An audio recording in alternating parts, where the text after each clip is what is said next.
Hi everyone, how's it going? Woo! Yeah, thank you for the energy. It's kind of late in the day. I know we're all psyched to get to Iron Viz. So thank you for joining us.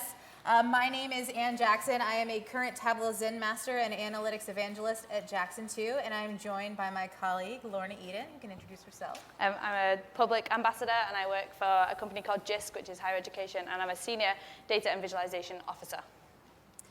So some related sessions. If you don't get enough of this session today, you can come back and join us in the big room, Mandalay Bay G, tomorrow at 12:15. So if you only get about half the tips today, come back.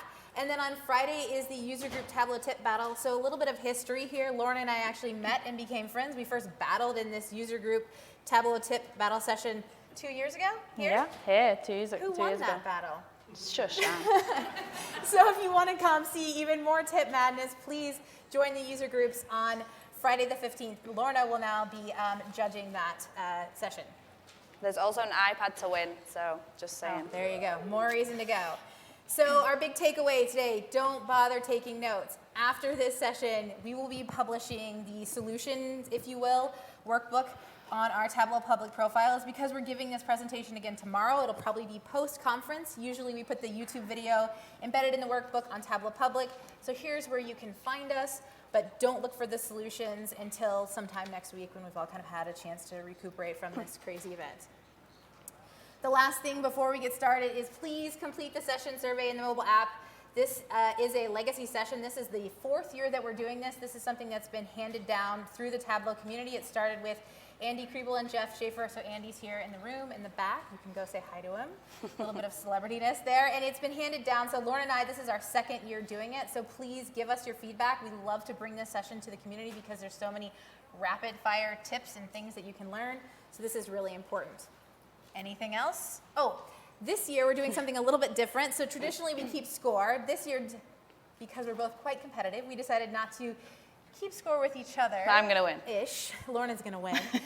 So what we're trying to do is best our number of tips from last year. So please do us a favor. If you hear something new or different or that you didn't know, make some sort of noise, squawk, clap, stand up, cheer, keep the energy going so that we understand and we recognize where there are tips. And then at the end, we'll probably ask you guys how many you think there were and which one of us, it's going to be Lorna, has more tips. It's going to be me. Can we just have a practice? Can we get the whoop whoops? Claps. Claps as well? Yes. Okay. Are we ready? We're ready. Can we do this, Anne? We can try. We can try. Okay, so I'm going to start with Tableau Prep. Who's used Prep? Yeah. Ooh, yeah, the tip number 1, you are wooed. That Prep. counts. That counts. Okay, so the first thing I'm going to do is I'm going to connect to an Excel file. And this Excel file is using something that was created for prepping data. If you haven't heard of it, Google it. It's a great challenge for getting used to using Tableau Prep. If we add a new step in here, you can see in our data that we've got some very messed up spellings down here, and we've got a dodgy header in our data. But what we can do is if we use the data interpreter, and if we delete the previous steps, we can add them in, and they're individual tables within our lovely formatted spreadsheet, because everyone loves them. And if you drag and drop on top of each other, it will then create a union. You can also then recolor these. So, oh dear. Keep going, keep going. I'm going, I can't. It's gone. Recolor. It makes prep flash. But what you can do is you can recolor, if you've got OCD, just a little bit, you can recolor your steps to blue and yellow, and then they can make green. So from there, what you can do is you can also rename steps. So this is the union, which it already said that. But also you can then, if you go into the description, if you add the union of 2 cities, you can then toggle that on and off. So you can document your workflow as you're going along, and you can hide it and show it. Woo, thank you, and add a step. So if you see here, we've got different things that we can do. So we can remove fields that we don't need. We can also clean up data sets here. So if you go to the group and replace, there's lots of different sections that you can do. So we have manual selection, pronunciation, common characters, and spelling. So if I group by spelling, it'll automatically group them up into the Edinburgh and London. But you notice that this one drops out, but we can change the sensitivity of the grouping. So I can keep going up and up until that London magically goes into that category. But you can also then edit which ones are inside that category as well. And you can make it flash again, which is perfect. It's beautiful. Yeah, Count sorry. again, new tip. Sorry. And you can also add new data, so if you know that you're going to get a randomly spelled city name within your data set, you can add it in already so that you're future-proofing your workflows. If you've noticed, down here I've got the change log, which allows you to see what things you've done within your workflow. If you right-click on that and copy, you can then paste it anywhere within your workflow or your prep flow. I keep calling it workflow. And you can also see these little icons at the top here. No, you cannot. You might be able to see them very tiny, but that actually tells you on each step what each of those things that you've just done are. The next thing we can do is we can add, oh, wait, no, I've not finished.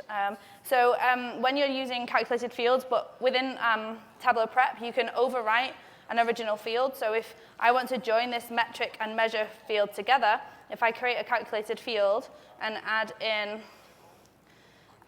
the calculation and make sure I'm spelling everything right.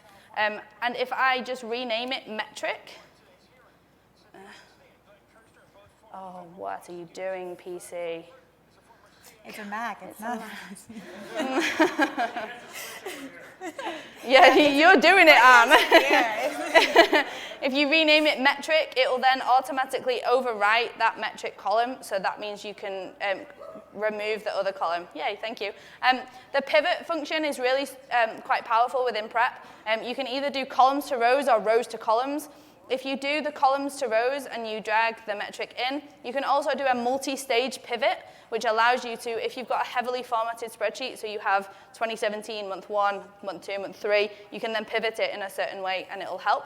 But then you also have this rows to columns. So I want to switch all of the rows to be new columns. So if I hit the metric, drag that in, and then drag the value into the bottom here, it will then pivot it so that we now have our individual metrics on the right-hand side there. And then we have there's a light bulb here, which allows you to add recommendations, or it suggests recommendations as to what it thinks you should do. And this tells me that I should change the data role to city on my city. So that will then change it to a city, so then when we go into Tableau Prep, it will recognize it as a city and give it a latitude and longitude. Down in the bottom here, we have the profiler. So if I zoom in really far, you can see that you can move around your workflow and see it. And if I click on a step, there's a little blue box highlighted around the step down at the bottom so that you can see that as well. Over to you, Anne. All right, so perfect. So some of the new things with Prep Builder are really powerful to me. So brand new for 2019.4 is the ability to connect to a Google Drive. So if you just select Google Drive and you authenticate, you can now connect to your Google Sheets, which I'm sure all of you would love to do. I know that I want to do that. So you'll just select it from here. So here's my Data 19 dirty data. The next thing I want to show you are some regular expressions that I tend to use both in Prep Builder and in Desktop. So the first one in here, I have these company names, and you can see that there's a bunch of variations of LLC in here. So sometimes it's capitalized, sometimes it's upper and lowercase, sometimes it's got a period in here. So here's a really simple regular expression. I say simple, but it is a regular expression that you can build out. So if you look at this closely, you can see that in parentheses, I've got the question mark with the I. That's going to ignore any case sensitivity within your regular expression. So hey, it's just going to look in at the very end. That's what that /B is. Look at the end of my string field. Find where it says L period C, or LLC, and then replace it with LLC. So regular expressions are really handy because otherwise you'd be building a bunch of yucky if statements. So another good regular expression is to actually use some of the built-in functionality of regular expressions that Prep has and then kind of customize them a bit further. So as an example, we have first name here, and you can see there's a bunch of names in here that are just punctuation. So I could go in and kind of remove the punctuation, but what I could also do is actually come in and do this remove letters. That's not what I want to have happen because that's just the garbage, but I can go in and actually edit this, and the value of this is I can actually see the regular expression, what it's supposed to do, so that brackets there is the alpha, that's the characters that we want. So we'll change that to just regex match instead of replace.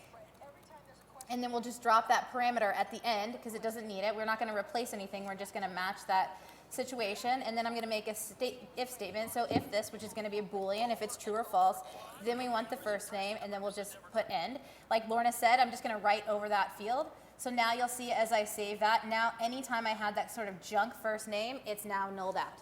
Yeah. Woo.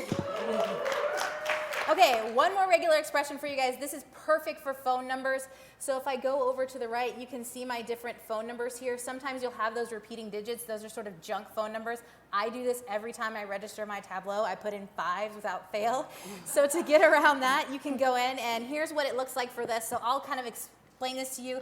So that caret is look at the very beginning. That \D is look for a digit. That /1 is, so actually the /D is look for a digit. Remember what that digit is. And then the /1 is look for repeating with the plus. And then the $sign is till the end. So you put it all together. Start at the beginning, look for a digit, keep that digit. If it's repeating, then I want you to completely null it out. So that's really handy for getting rid of all of those terrible phone numbers. And you can see over here, they're all nulled out. Here's the zeros, here's the 555 that I ended up putting in.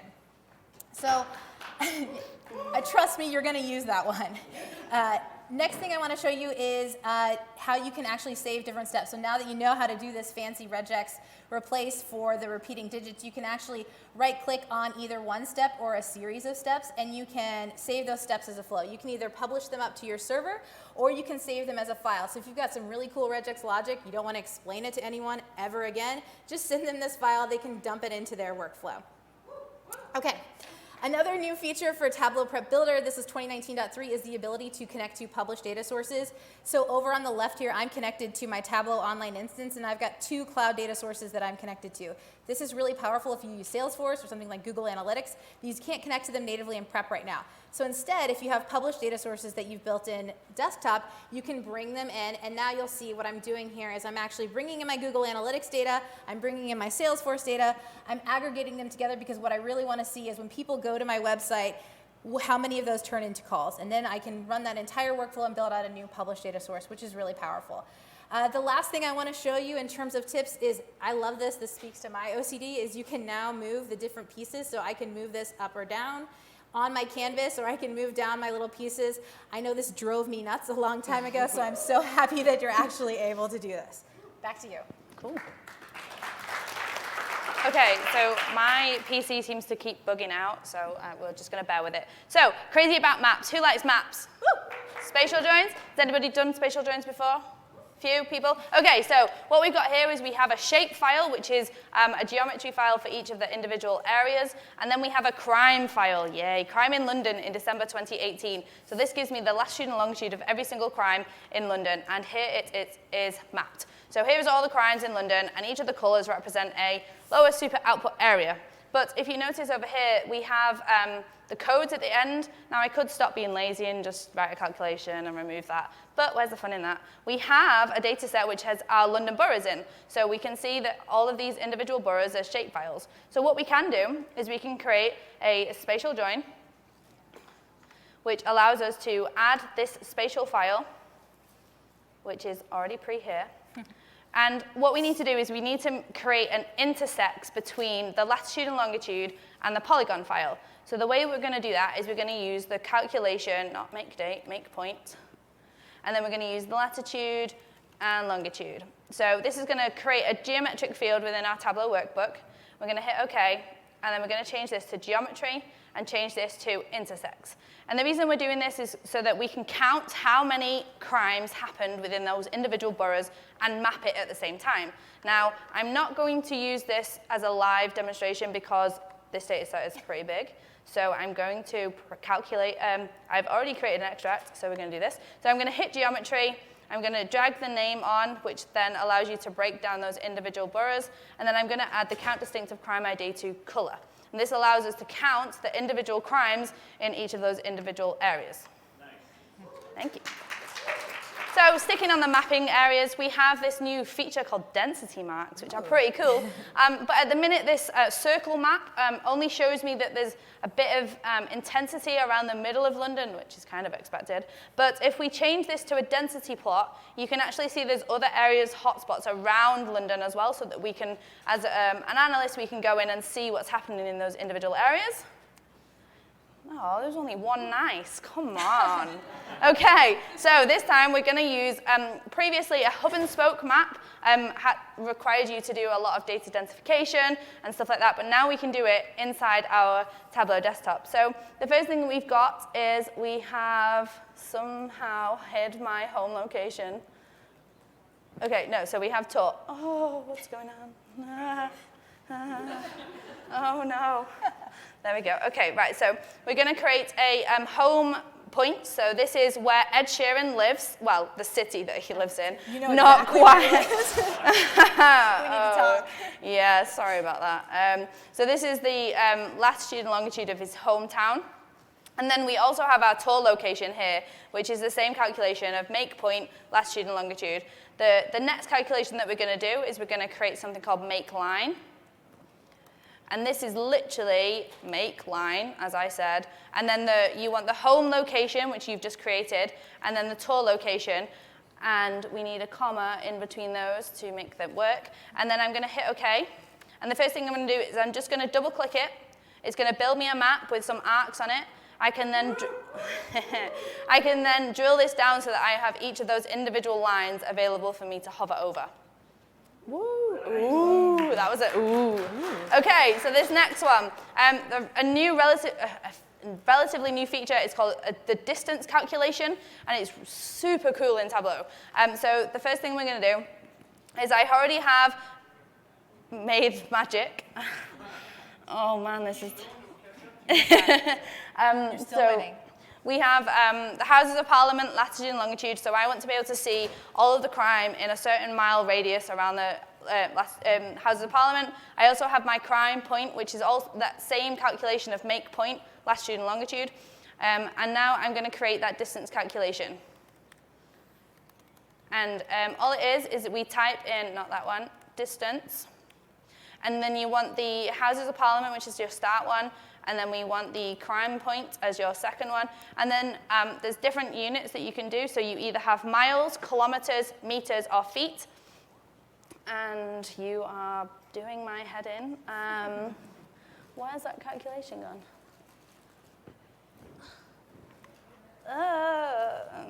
Let's figure this out. We're going to give you this one anyway. Thanks. Houses of Parliament and crime point. And then we're going to just do this one in MI, which is miles. And then I'm going to hit OK and hope that something works. It didn't type it. There we go. OK, hit OK. Edit. What is going on? I'm really sorry about this. Let me... I really do apologize right now. You want to switch back to me? Yes, I'm Okay. switching back. We're switching back. Okay, so I'm going to keep it super simple. So Lorna's going crazy with spatial. I'm going to start with reference lines. And before I even do that, I want to show you one of the most important level of detail expressions that you should know. So here's a micro tip. If you hold your control key down, I don't know what it is on a Mac, command? Option. Option. You can build a level of detail expression. So probably one of the most important ones to know is this guy inside. So I am fixing, so looking at my entire data set, the max order date. So this is really powerful if you want to have dynamic dates that change over time. You want to build a dashboard once, and so when 2020 rolls around, it's going to know what that is. All I'm doing is wrapping that in another function, the year, to find out what the year is. And so I'm using that to make my super simple bar chart right here, which is just showing my current year sales. So I'm evaluating my order date, the year of that, with my max year. So here's another micro tip. If you click on that field, you're going to see exactly what that calculation is. So if you pick up someone else's work and they've got all these nested calculated fields, you can see what it is. You can even describe the domain and see, hey, it's 2019. That makes sense. I actually know what I'm doing here. So make sure you keep that LOD in mind. Yeah, that's a good tip, your sanity. Okay, so what I want to show you is some fun things to do with reference lines. So I'm going to go ahead and bring on my last year sales, which is the same concept. It's just 2018 instead of 2019, and I'm going to bring it on as a reference line. So I'm going to come in here, nothing fancy here. We'll go ahead and just make it the sum. I'm going to make it per cell, and I'm going to just change it to value. I'm going to make this an orange dotted line just so you can see that it's formatted kind of fancy. So a few things here. So if you realize that you made a mistake and actually you wanted the reverse measures on your reference line, if you right click, you can swap the reference line fields, and what's going to happen is your current and your last year will switch. Just easy peasy there. Yeah, that one's pretty easy. I stole that from Jeff Schaefer. Okay. What you can also do is you can drag on another field. So I have this subcategory goal. I can just drag and drop it on my existing field that's already a reference line, and it's going to keep all that formatting. So it's already by cell. It's already got that dotted line that's orange. So this is really fantastic. Also newer with Tableau, finally, it's about time, you can customize the tooltip for your reference line. So you can come in and you can say the goal is, and then add in your value, or you can turn it off altogether. Perfect. So one thing I like to do, this was sort of they fixed that, is actually build the same concept but as a Gantt chart instead of reference lines. So to do that, you're going to essentially do the same thing. I'm going to bring my subcategory on as a secondary measure here. I'm going to go ahead and make a dual axis. So here's another micro tip. Right now they're both bars. You can see that there's two different colors, and actually let me, that one of them is black and one of them is blue. You can change the order of these to put the marks in different order, or alternatively, you can just click on an axis, right click, and move those marks to the back. So that's really easy if you're ever kind of fiddling around and trying to figure out which measure should be where. The other thing you want to do, and so I'm saying you can make a reference line a separate way, is you can click on your mark and just change it to a Gantt bar. I love to do this because you have control over the size of that Gantt bar. You can't make it dotted, which is a miss, but you do have control over it. And the real beauty is you have full functionality of the tooltip, so you can customize this further. So you could say the subcategory, and you could say it, the accessories goal is X, versus just what you're limited to with that individual tooltip. Okay. Woo. So my final kind of tip in this section, let me actually switch this over to our last year sales, and this works the same way. We've got our formatting still on here, is one of the most underutilized functions in Tableau Desktop, at least according to me, which is not much, and it is the sign function. So let me go ahead and show you this. I've got this simple calculation that's inside. It's the difference between the current year sales and the last year sales. Now the sign function, what it's going to do is it's going to evaluate that expression and return 3 results, a 1, a 0, or a -1, depending on what it is, if it's positive, if it's 0, or if it's negative. And this is really fantastic because you can use that to color your bars really simply. So if I drag that onto color, you're going to see it come on. It's just, this is continuous right now. You can right click and make it discrete, so then you have your normal color palettes. This is great. You don't have to do any more if statements. It's always going to work. You're going to see that one come up again. All right, back to you. Okay. Right. Hopefully, I'm not going to have any issues right now. So my distance calculation is, we had miles at the end, so I'm just going to drag that onto our filters, and I'm just going to set it first off to a 5-mile radius. So that's going to reduce that down to that nice little circle. And then we have a parameter down here which allows us to switch between which metric we want, and another calculation which is if you, instead of putting MI at the end, you just reference your parameter so people can choose which one they want to do. And then if I drag that onto color, it then shows that as a radius all the way around. And now if I change this to like meters, it will, if I edit the colors so that they're a little bit nicer than that, and go rainbow. I'm trying to find hue. Where's hue gone? Where's my hue gone? Oh, wait, no, I'm totally wrong. I'm using the wrong field, that's why. So what you need to do from there is create bins of the distance rather than, so you do bin of 1 of each of those individual things, and then drag that onto color, add all members, and boom, you have a nice colorful radial chart so that you can see the distance all the way out from the center of the Parliament point. The new thing with maps is as well, so we have different map options now. Instead of the top 3, we have streets, outdoor, and satellite. If I go to satellite, you can see all of the individual buildings on the map, and if I scroll all the way in, you never lose the resolution of it. It always stays function, so that's vector maps. This is UK sales, but I'm only interested in the UK because I'm weird. But I don't want to see all of Ireland and all of the European, because of Brexit, obviously. So what I'm going to do is I'm going to create a filled map based on state. So the first thing we're going to do is we're going to take city off. We're going to change this to our map, and I'm just going to change this to white. And the first thing we're going to do is we're going to go to map layers, and we're just going to untick all of these so that we get rid of all of those base layers underneath. So now we have an outline of that border. And if I hit option and command drag, it duplicates the field. And now from here, I can add my city field back onto detail. And then we can right click and dual axis this and change the colors back. So now I just have a border of the UK and all my dots on it inside. So we also can create custom region field or custom geographic fields based on other geographic fields we have in our data. So for example, we have region here. So they're my colors, and we also have country. So if I take country off, Tableau doesn't recognize what it is.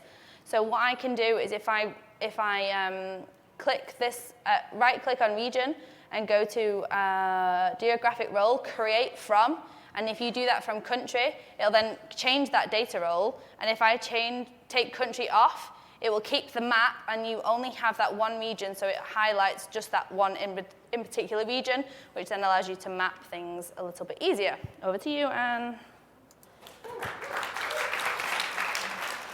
Okay, so this section kind of focuses on the circle mark and some cool things you can do. So this year, I think we've seen a lot of visualizations that have rounded bars instead of just like that square bar. So I'm going to show you how to make a rounded bar chart. So to make a rounded bar chart, I'm holding on my control key to just copy my measure. That way I don't have to drag it back in over from the side. I can go ahead and make it a dual axis and synchronize it. And now all I need to do is make this a circle type and then just get a little bit creative with the sizing of my bar, so that it starts to look like a rounded bar chart. This is one step away from a lollipop chart. Just make this circle really big instead. So if one rounded bar is not enough, you can make two rounded, so a double rounded bar. To do this, I'm going to make an ad hoc calculation. So I'm just going to do the minimum of 0 to bring it on. Now notice when I grab this and I hover over here, I've got these two axes, these two rulers. What that means is it's going to be a combined axis, and so I know when I drop this, I'm going to get measure names and measure values. So now I've got a double rounded bar chart, so to speak, so it's rounded on both edges if you're trying to get really creative. So this guy is actually one step away from becoming a barbell chart. So now that you've got it looking like this, we can just quickly make it into a barbell chart. So I'm going to find my last year sales, and I'm going to drag it, just replace where that minimum of 0 is right here. And let me go ahead and bring measure names from my filter shelf back onto color so you can see those two different things. Still looking a little funky. All I need to do is go back to my first mark, which is still a bar, change it to a Gantt so it doesn't show up because it doesn't have any length. So I just need to put something on size. That's where my handy bar length calculation comes in, which is just the difference between those two measures. It's just last year minus the current year. And if I drop that onto my bar length, now I've got a beautiful Gantt barbell chart. Okay, my last fun thing to do with circles is what I'm calling a floating dot chart. So I'm just going to make this a little bit fancier and do a quick table calculation to make it the percent of total. It doesn't do anything. So I'm going to go ahead and switch it over to a circle type. I'm going to bring one more ad hoc calculation on. This time I'm going to make it the minimum of 1. Nothing cool here is happening. I'm going to go ahead and make a dual axis again, and this time I'm going to change my minimum of 1 to a bar. And I'm actually going to take the measure name off of color. So this looks really stupid right now, but that's okay because we're just going to edit the axis. We're going to fix it so that it goes to 1. So what I'm going to have is a horizontal bar that goes across the whole distance. And now if I make that really tiny, you've got a really pretty little floating dot plot where you can visually track across the screen where those individual values are. And you can make this circle bigger just so it looks a little bit nicer. All right, back to you. Cool. Okay, so we're going to look at date scaffolding this time. So notice here how I've got a calendar, but I've got some blanks here, and I've got no tooltip. So I know there's no sales, but I want that tooltip to tell me that there's no sales. So we're going to just create that. Now, the first thing we need is we do need a date scaffold. So in databases or something like that, you can create just a list of dates. And then from here, what we're going to do is we're going to create this date scaffold. So all it is order date equals date. And we're going to do a right join, so it brings everything back from our date scaffold instead of just bringing back everything from the order date. Now, what we've got here is we need to remember to use the new date field, not the order date. But if you do accidentally use order date, you can right-click and replace references, and then replace references to the new date, and then that will then change it to the new date rather than the old date. But if I drag sales onto here, it's still giving me a value of 33, and this looks like it's got high sales when it's not. So I created a new calculation which looks at if is null sales, then give me back 0, else null. And then if I drag that onto color, and then what I'm going to do is I'm going to edit this color step. So we're going to start at 0 and center it at 1. And then I'm going to make this white. And then I'm going to hit OK. And the step that I always forget, you need to hit that use full color range. So if I hit apply, those 0 places go white, And you can see that it's got 0 sales, but then you have a tooltip to show you the date, and you can add some other comments in there. Okay. So we have, so if you want to look at market basket analysis, where you see how many subcategories were ordered with a different subcategory, we can do this within Tableau by doing a self-join on the data. So if I go to our data source, what I do is I just drag orders back in, and if I change this to subcategory does not equal subcategory, and then hit OK, this is going to create a chart over here. So if I drag in, give it a minute, come on. And then if I drag in my other subcategory over here, you can then see that we've got this little matrix going on. But what we can do is if we don't want the top or bottom half, if I go back to the data source and change this to just less than rather than does not equal, and I go back to this, we now only have the top or bottom half, depending on which way around you've done it. Now, everybody loves Comic Sans, right? My favorite. Yeah? But what happens if you think, oh, I actually don't want subcategory, I want segment. I drag segment on top of this. You would think it would keep the formatting, right? You would think. Wrong. It does not. However, Corey Jones, who was in IronViz last year, taught me this one. So if you double-click on the pill inside the bar, and then you change it to segment instead and hit enter, it will keep the formatting because the formatting is done on the pill itself. And also, these pesky sort controls at the bottom, they're great, right? Everybody loves them?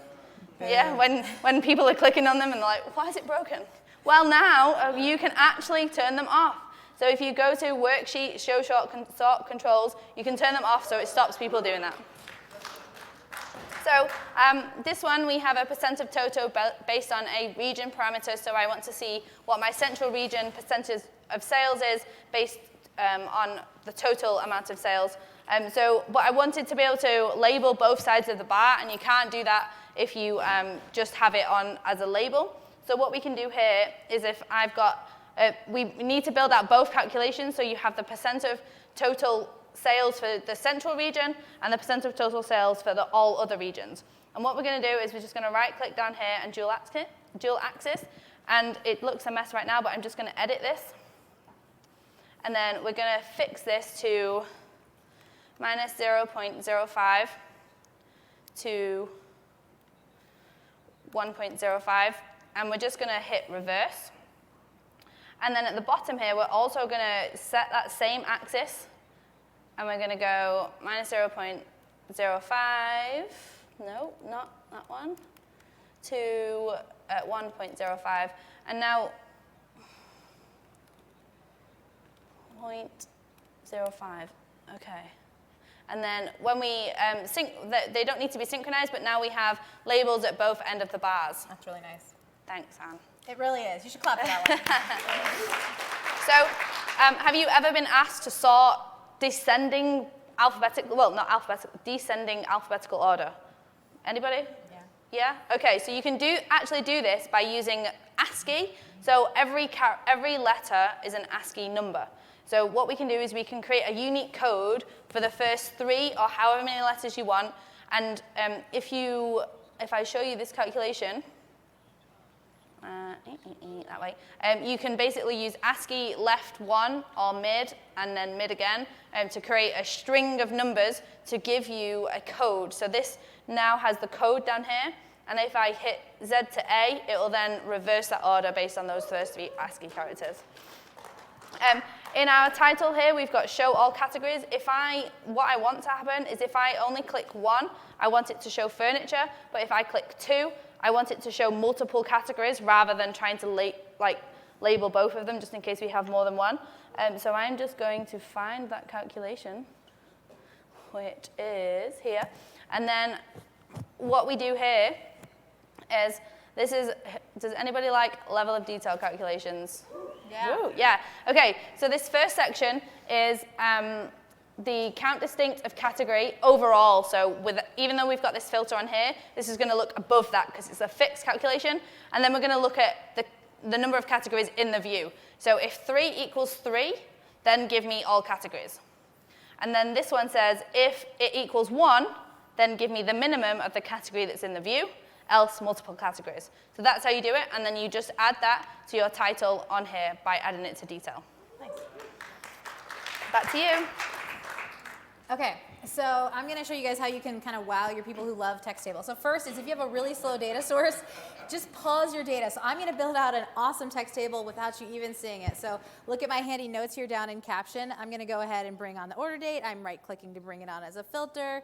So I'm going to go ahead and select 2019. And then we're going to wait for the magic to happen. I'm going to right-click, drag this on. We're going to choose months. I'm going to go ahead and make this discrete because we want it to be a nice text table. We're going to bring on subcategory right here. And then we're getting pretty darn close. I'm going to go ahead and bring on my profit ratio and just drag it onto text. I'll go ahead and push play. And there's my text table. So if you have slow data, just pause it and then build out your individual viz. So a lot of people really like text tables, but of course it's really hard to discern any value from that. Some things you're probably likely to do are actually to bring it onto color so you can see it like that, or to change your mark type to a square to make it a highlight table. I have people who still absolutely do not want this. They want this beautiful text table. So one way to appease them instead is to build out what I call an alert dot. So this is actually pretty simple. There's my sign function again, most underutilized function ever. So if our profit ratio is negative, -1, then we're going to just put this little dot here, just this little character. Otherwise, we're going to have it be blank. Now I'm going to go ahead and drop that onto my text. And let me just go ahead and move this around, and I'll just drop it to the front. And then we're going to make it red because, people like it when things are angry, when it's red. So we'll just go ahead and make it like this nice kind of darker red, so at least it looks kind of pretty. And now you have a beautiful little Stephen Few-esque alert dot right next to your text table. So it's still got the value. They can still see their individual numbers. Okay, so this next one's kind of nice. This is also sort of like in the theme of alert indicators. Let's say you have two different measures and you want to show them next to each other. So you're not only tracking sales results, you're also tracking quantity results. So one thing you can do is actually use custom shapes to make really beautiful visualizations. So right now I've got my subcategory. There's two different metrics I've got over here, just those quantity results and the sales results. I'm going to make it two dummy axes here. They're both going to be the minimum of 0, and I'll just even control drag, so I've got two of them. I'm going to make a dual axis. I love dual axis charts, just so you know. And I'm going to change the mark type for both of them at the same time to shape.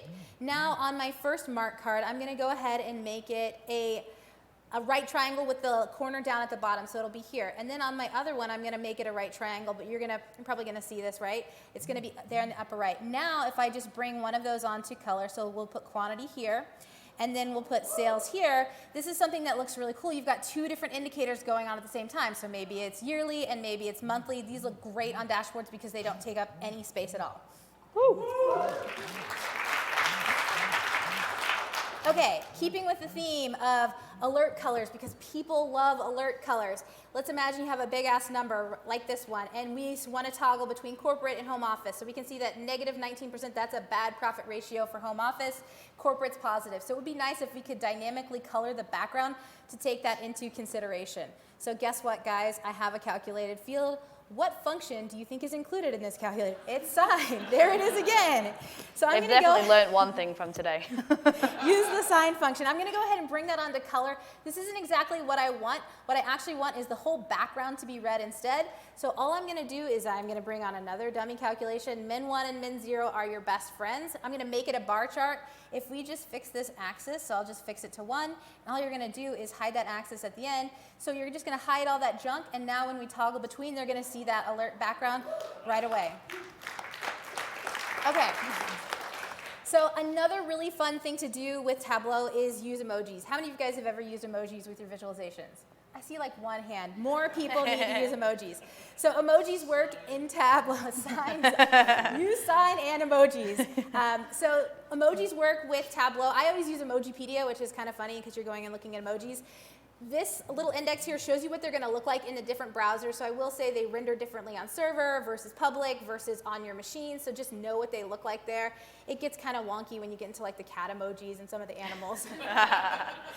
So we can use the emojis to build out alerts. So let me go ahead and show you that guy here. So here's my emoji alert calculation. This one does not have sign in it, but it's the same concept. I've got my year-over-year percent difference. If it's greater than 50%, so this is looking at this year versus last year, then we get a check mark. That's awesome. If it's more than 25%, it's just okay. Otherwise, it's crap. It's an X. So we'll go ahead and bring that onto our viz. So traditionally, we'd be over to the right. I love for it to be over to the left, but what's going to happen is it's going to aggregate by that sign when I do that. So what I can do instead is I can find my subcategory. I can just duplicate it, bring on a copy right here to the left, and then I'm going to move my emoji here, and I'm just going to right-click, and I'm going to hide this header. So now I've got my alerts over on the left and my subcategory on the right. Woo! Okay. So next is dates. So I love dates. I actually really like the drill through feature of the hierarchical dates in Tableau, but sometimes you get to the situation where someone sends you an email and they're like, what is this? And I'm like, you've clicked too many times. So sometimes it's a little bit too much control for them. So in these situations, I like to create custom dates. So if you right click on your date and you go to create custom dates, you'll get to this fancy little menu where you can pick all the different dates. So if I go to month, for example, I've got two choices, the date part or the date value. The date value is going to keep the whole date. It's just going to truncate it down to the month. So if we're in November 13th, 2019, it's going to make it November 1st, 2019. If it's the date part, it's just going to keep the 11. So for now, I'm just going to keep it like that. Now I can drag this on and replace it, and notice there's no drill option. So now it's always going to be month. There is no clicking through. However, if you still want to have hierarchical drill through, but you want to control how that works, just make another custom date. So I'm going to go in and I'm going to create a quarter this time. So same concept, coming in, doing quarters. The one thing I will do here is I will make both of these discrete. I can do that at the same time by holding down my control key and just converting them both to discrete. Now I can drag my months field on top of my quarter. That's going to make a hierarchy just right off the bat. And then I'm going to drag this guy on to the top, and we'll take this guy out. So now I can drill in and either have it by quarters or I can have it by months, so you can control the drill through on their dates. Woo! Okay, so the next thing I want to show you is how to build a 12-month calendar. Lorna showed you one calendar, and I'm going to show you how to build out a calendar that's got quarters and days of the week and all of the months on it. So this is filtered to 2019 to start. So I'm going to just build out my order date, and I'm going to right-click, drag on, and I'm going to have my quarter over here on the left. I'm going to right-click, drag on, and pick my weekday. So we've got kind of the start of a calendar. The things I'm missing are the months and the weeks. So I've got two different calculations for that. So the first one here is this month of the quarter. This uses date trunc. This is another one of your best friends. So all we're doing is we're taking that order date, we are truncating it to the quarter, so we're rolling it back to the beginning of the quarter, and then we're going to see how many months are between that and the beginning of the quarter. So watch what happens when I bring that on here. So now I've got 3 different months. Let me switch my weekday so that it makes a little bit more sense. I've got my 3 different months going across my quarters. Now we're going to do the same exact concept for the week of the month. Same thing, we're just going to change our date parts. Now instead of quarters and months, we're using weeks and months. So we're truncating to the month, and then we're comparing the weeks here. So then I'm going to go ahead and drag this on here. You're starting to see a calendar. I'll go ahead and make it a circle because, again, circles are really pretty. And then you can bring on your sales, and you can make it a nice, beautiful, colored sales 12-month calendar. Okay. Woo, cool. Okay, I'm going to show you how to do market share using table calcs and LODs. Who prefers table calcs? Me. Yeah, you're on your own. Table calcs, anyway, so we have 2 different options for table calcs. We have relative and we have normal. So the first one we're going to do is we're going to click the little caret here and then go to quick table calculation and do percent of total. So that first one is just the percent of total, which is going to give you the market share across the whole categories and subcategories. I'm just going to change this to show you what it's actually doing. So if we edit table calc, you want to make sure it's at the specific dimensions, because if you add more in, it's then going to change it. So we know that this is a category and subcategory. So now if I drag in my sales again in here, and then if I right-click that again, we're going to do the relative one. So again, what we want to do is we want to do percent of total. But this time on our edit table calculation, we only want it by subcategory. And what this is going to do is it's going to recompute it for every single category. So where did it go? It broke. OK, so compute using subcategory. So now you can see each one of the categories adds up to 100%. So we know that the bookcases is 15% of the furniture options. Now we can do the same with LODs. All you have to do is create the total amounts for each one of the sections. So, for example, we want this total amount down here, so that is our total sum of sales. And how we do that is we use a level of detail calculation, which looks like, let me just find it, number 3, edit. So this one is literally just the sum of sales overall, so that's going to bring me back that 2 million. And then the relative sum of sales, all you have to do is use a fixed calculation, but at the category level, so then it'll break down and bring you back this individual value. And then the way we do the market share is if we show you this one, so it's literally the sum of sales divided by the minimum, because it's all the same value and you don't want to sum it up because otherwise you'll end up with however many millions that is. And then so this then gives you a percentage, so if I drag this on, it'll give you the percentage of overall across the whole section. The same goes with the LOD for the market share for the relative one, so it's just the sum of sales divided by the category sum of sales, and if I drag that on, it'll also give you the same calculation as the table calculation. So it depends on which one you want to do. Who uses small multiple charts? Yeah. Who uses Andy Kriebel's blog for small multiples? Yes, well, it's a great blog and you should do it, but this is the calculation, so you don't have to understand it because it just works. So, but if you want to understand it, then you can. So it's basically giving each record a number, and then you're taking 1 off it because it starts at 1, not 0, so we want it to start at 0. But what we can't do is this calculation controls the amount that it thinks it should have based on the numbers that we have, if that makes any sense. But what we can do is we can use a parameter to change this. So I want 4 columns instead of 5 columns instead of 4 columns. So instead of using the end bit, all you need to do is this % sign here is modular, so it means it goes into that figure. Is that right? Yeah. And then you have a divide by. So it's either way. So then you get those figures there. Woo. Thanks. We have big ass numbers. Everyone uses them. Everyone loves them. But instead, we don't need tooltips on them. We don't really need much space for them. But what we can do is if we use titles to do our big ass numbers, then we don't have to control the space as much. It automatically gives it enough space. So all we have to do is I've got my sum of sales here. I go in here and put my sum of sales onto my title. And make it big. I'm going to make it big.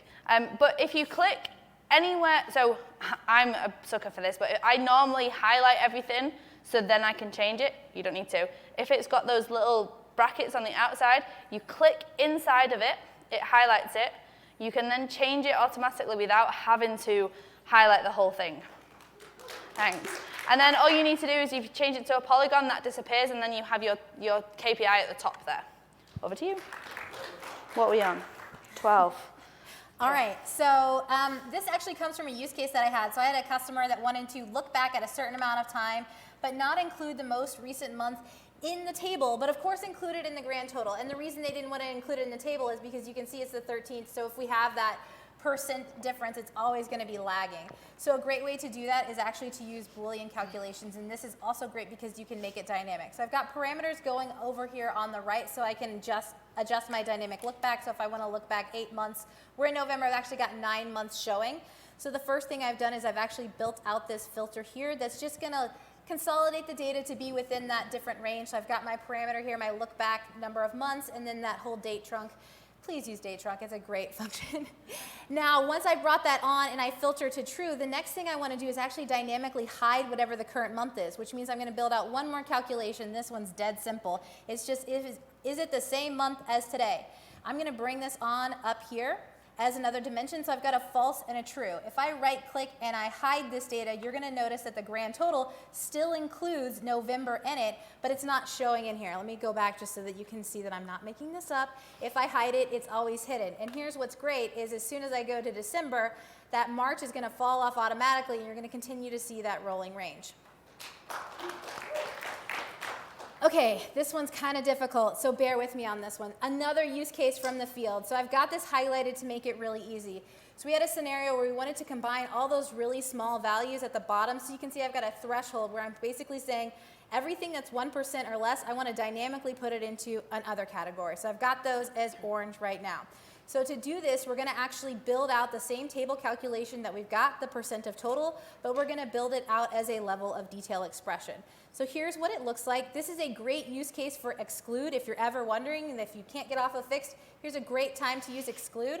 So I've got my sum of sales for my subcategory that's shown in my bar chart, and then on the bottom, I'm excluding the subcategory, still finding that total sum of sales, taking the max. I don't want to re-sum it. I don't want to over-aggregate and have multiplication there. Or duplication there. So now I just have the total sum of sales on the bottom. So that's step one. And the reason you're making this level of detail expression is because you can use LODs for sets.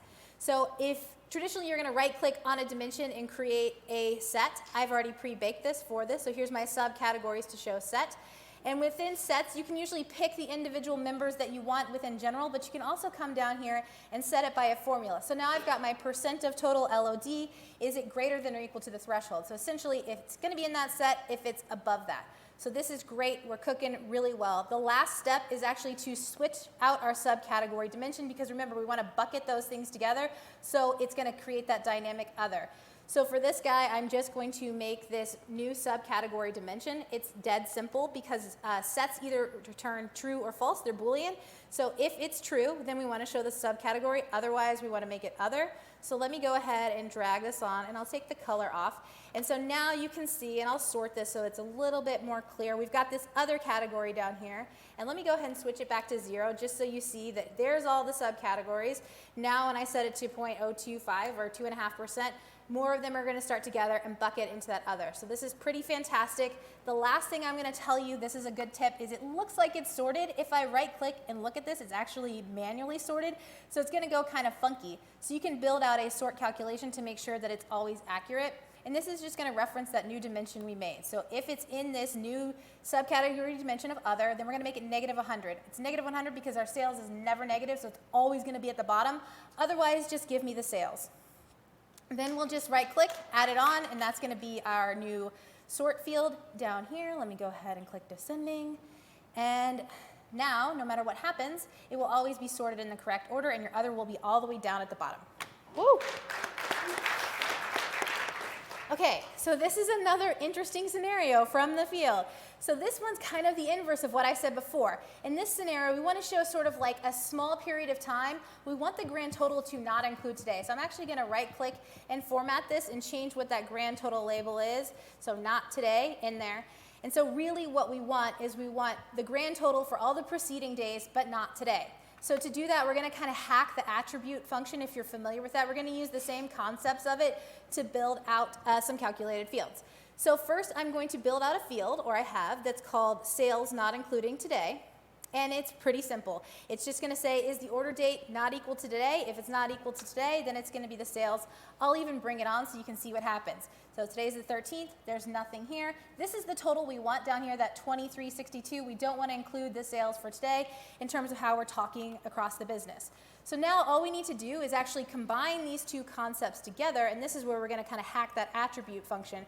So if you're familiar with that, the attribute function looks at the min and the max and sees if they're the same. So this is kind of the same concept. It's going to say if the min and the max are not the same for the order date, which just only happens in the grand total because we've got multiple dates in there, everywhere else it's always 1, then we want this sales not including today. Otherwise, we want the sales. So now I'm going to go ahead and drag this guy on top of this. And so now you'll see if I take this off, I've got sales for every day, and then the total doesn't include today in it. Okay, here's another great way to combine dimensions. So again, imagine you have a big ass number and you want to put the subcategory down underneath it, and you've got sort of a multi-select. Your first tendency is going to be doing something like this where you actually bring it on. That's going to break apart your data. If we use our attribute in this scenario, it's actually going to bring on that gnarly star because the minimum and the maximum are not the same. So what you can do instead is you can actually build out a calculated field that combines those or looks at that same concept. So it's the same thing. If the min and the max aren't the same, have it say there's multiple subcategories. Otherwise, if it's just one, show me what the subcategory is. I tend to use max, you could use min, you could use attribute, they're all going to be the same thing. If I drop that onto text, now if I select accessories, it's just going to show that, and as I start selecting multiple, it's going to show that multiple subcategories down at the bottom. Woo. Okay, Another thing I like to do is make dynamic footers. So this is very similar to what Lorna showed in terms of using titles. So I want to put a footer down here that kind of explains what my data is. So to make a really nice footer, I usually come in and I have a blank sheet. I'm going to go ahead and grab my order date. I like to show sort of the range of my data. So I'm going to right-click, drag on, and make the minimum order date. And we're going to do the same thing. We're going to do the maximum order date here as well. Let me go ahead and make this a polygon, just like Lorna did. And we can put this up in our title here.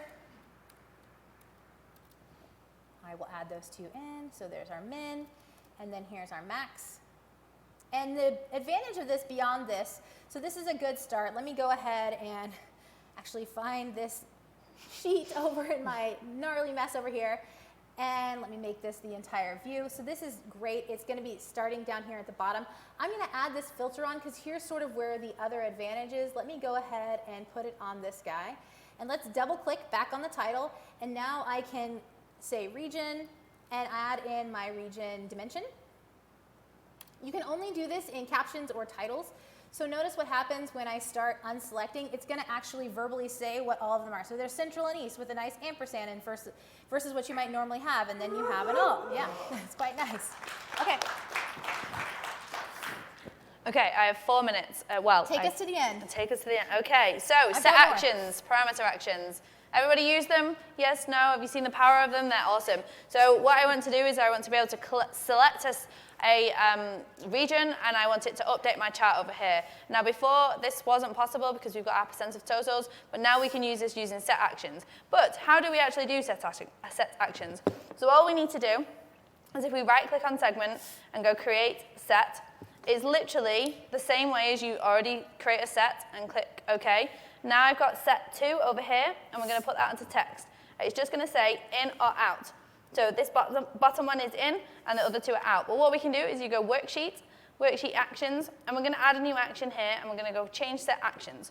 So the first thing we're going to do is we're going to pick up our set 2, and these are the different options that we can have. We can either have hover, select, or menu, and we can either keep all set values, so we keep whatever we've selected, we add all values to the set, or remove all values from the set. So I'm going to keep set values, so I'm going to hit OK, and hit OK. So now when I select this, it's going to change this one to in, and this one to out. And it's really good for calculations and doing things like that. The other thing that we have is parameter actions, which are a little bit more simpler than set actions. So again, we can click on a field, and it'll update this parameter in the top right-hand corner. So again, all you need to do is create a blank parameter. And then if you go to worksheet actions, add change parameter, you can then set your same things as before. So if I change this category one, and you set your subcategory, so if I change it to the subcategory one, you can select the field which you're using to update your parameter. You can then create calculations to add on top of that to say which one you've selected, which is cool. I've already built that, nice. You can also use them as button selections. So again, I like to use the average of one, whereas Anne uses the min or max. But it's the same thing. We can have, this is just a bar chart set at 0 to 1 so that you can see the individual buttons. And then if I go to my dashboard, we then have this across the top. It's not doing anything at the minute, but if you go to dashboard actions, and go to add action, change set values, breathe, and then you go to the region set, and then what it's going to do is it's telling you that something's missing. So what we want to do is we just want sheet 27 on the select, and we want to keep set values. So again, we're doing the same option. So if I change it to east, it's then going to update everything, and you can use the colors to change that. Set actions can also be used for drill down. So if you have to make lovely tables like you do. Don't we all? Don't we all? We have this drill down. So if I hit office supplies, I will then see the office supplies subcategories involved in that. So all we need to do, again, is to create a set for category. Then what we need to do is if you right-click on this one, all it does is saying we've got a nested if statement. So this first section here is if in this category drill down set, then bring me back the category. And then if that equals category, then subcategory. So then the set action works the same, you set it up the same way, but when you click on something else, it's only going to pull back the individual subcategories. You can do the same with parameter actions. So again, you create a blank parameter, you don't put anything in it, and it's fine, and you set up the calculation as the same. So if I go to this one, you can see that the calculation is slightly simpler. So you say if the category equals the category, then bring me back the subcategory. So every time I change it, you can see it in the top right-hand corner here. It's changing on the way. How long have I got? 26 Done. seconds. Okay. You want to go back to me? Oh, well, All you've right. got 26 seconds. I've got 26 seconds, so I'm going to see how much I can show you. So this is a common thing. Usually you'll have maybe a start and end date, and you want to compare periods over day to day. So you want to kind of make your axis normalize. So the first thing to do in this situation is to make a time period calculation. All this is doing is a dimension to color those different periods. So I'm going to go ahead and bring that on so you can see what's happening. I'm just going to uncheck this neither period. So what I really want is I want the red and the blue line to be at the same point in time. So to do that, I'm just going to drag my day over here, and I'm going to use the index calculation, which is a table calculation. No need to panic. This looks weird. That's fine. We're just going to go ahead and change it to a line. And then I'm going to edit the table calculation. I'm going to specify how it's going to work. So it's going to address both the time period and the day of order, and it's going to restart every time period. And so now I've got a nice normalized line chart. I can even bring on that order date to the labels so that folks can see the different time periods. And we'll spare you the rest because we're out of time, and I know you guys want to go to Iron Viz, so we'll leave it there. Woo!